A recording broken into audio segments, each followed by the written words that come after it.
this got no clout. I'm going to go back, sir, to your first graph on the pie chart. Yeah. Okay, give me a second. I'm taking a minute to click here. I'm going there. You want to ask a question about the composition of our budget? Yes. Yep. Did the defense piece include monies for the wars in Iraq and Afghanistan and incursions in Libya?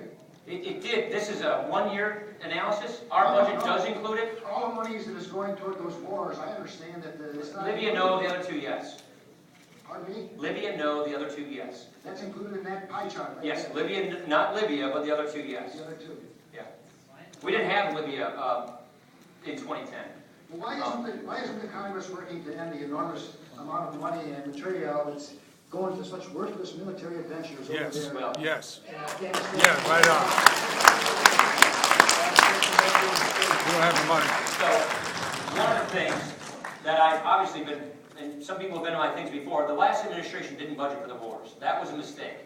And those of us, I'm just not serious. And those of us who wrote budgets as Republicans did budget for it. And to know President Obama did budget for the war. To his credit, he did put the war in his budget. So he didn't play the paper games that the last administration played with budgeting for the war. Now that doesn't speak to your question of the war, but at least we're measuring it and budgeting for it. I mean, that's important. Iraq is, I mean, we can go on and on in the war conversation, but let me just say this. Iraq is in the wind down phase, and that is going fairly quickly and on schedule. Afghanistan is not yet in the wind down phase. 2014, that sounds like a long time away. That is President Obama's timeline for winding down Afghanistan. Now in Libya, that's a whole other, I don't even know the answer to your question on Libya. What that's going to take. Yeah, that didn't come to Congress for approval. How much this is going to cost or how long it's going to last.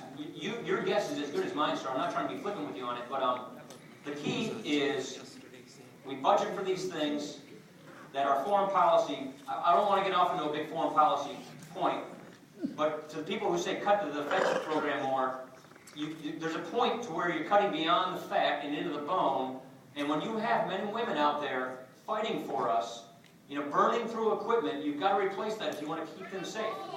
And so, oh, well, it's not a decision I get to make. So, how about, sir, the guy in front of the guy waving wildly, the guy in the black shirt. No, the guy in front of the guy waving wildly, I said. He seemed so patient, he was, you know, had his hands so... Paul, the CBO, Congressional Budget Office, says your plan would reduce Medicare costs, which is true. However, the weight is not on the backs of the seniors who would end up paying 61 to 68% of all those medical costs, and that's per the CBO. In 2050. Right, it just keeps going up. Yeah. So, whether it's 2050 or whatever, right. 61 to 68% in 2050 is a hell of a lot of money. Absolutely. Okay, my question is, why can't we do the following to save Medicare and in fact Social Security and reduce the deficit by doing these things? Okay. Do not renew the Bush tax credit for the wealthy.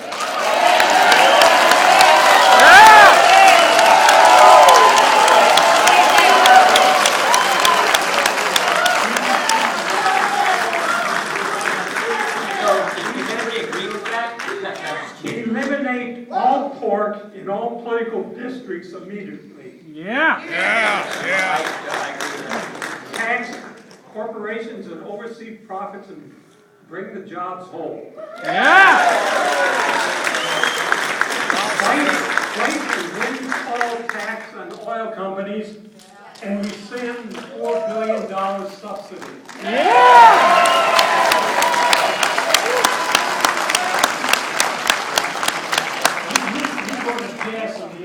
Say that again. Oh, yeah. You go to gas in the war. I say fashion a bill immediately and bring the fellas gas home. Yeah. This is something not everybody's going to like, but tax all of us. You, I, and corporations. Yeah. To the tune of $1,000 for $50,000 of income with no deductions. and no caps. In other words, Say that again, 1,000 per $55,000 for income? 50,000 of income. In Oh, other words, I make 50 grand. Yeah, I got you. I'll pay an extra $1,000 to get Medicare, I got you. deficit Social Security in exchange. You would pay on your 176,000 an extra 3 grand. Okay. A millionaire would pay 1,000 for each 50,000 of income, Yeah, I got you.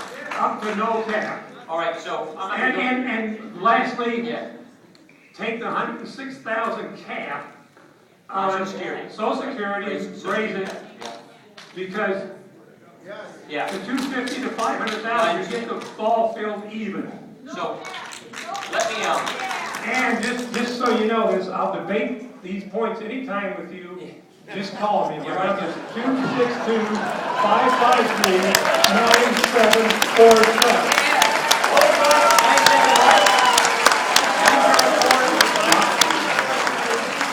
I didn't 553-9747. What's your name? It's your first name. Bill Bill, don't give me your Roder. last name for privacy reasons here. I don't want to get you. Bill. Okay. All right, there's a lot there. Let me do this. No. I second that. Okay, fine.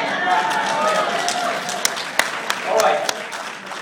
Medicare, let me address that. By the way, earmarks are gone. Congress doesn't do earmarks anymore, because we banned them, which I obviously, well, we did. Really? Medicare. Both President Obama and I both agree on one thing. Medicare is not going to be able to grow at the rate it's growing in the future. We have different ideas on how to address this. And the CBO says, literally, I think in the next sentence, this future of Medicare is an unsustainable future. There's no way the program can grow at the rate it is in the 2050s and beyond, because it literally consumes all federal dollars at the end of the day. So the question is, what do you do to get at healthcare costs? What do you do to stretch that Medicare dollar farther? So measuring against, please, if you don't mind, hey, come on, it's important if you just scream. So the question is what kind of reforms do you put in healthcare to stretch that dollar farther? And how do you do it? There's measuring any Medicare reform plan against the status quo is really a fiscal fantasy, because it's not going to occur. And the sooner we realize that, the better the system can become. So the president is saying he wants the iPad to do this. He's saying, take that Medicare growth rate that CBO talks about and lower it. He just doubled the lowering of it 2 weeks ago. What the iPad is the Independent Payment Advisory Board.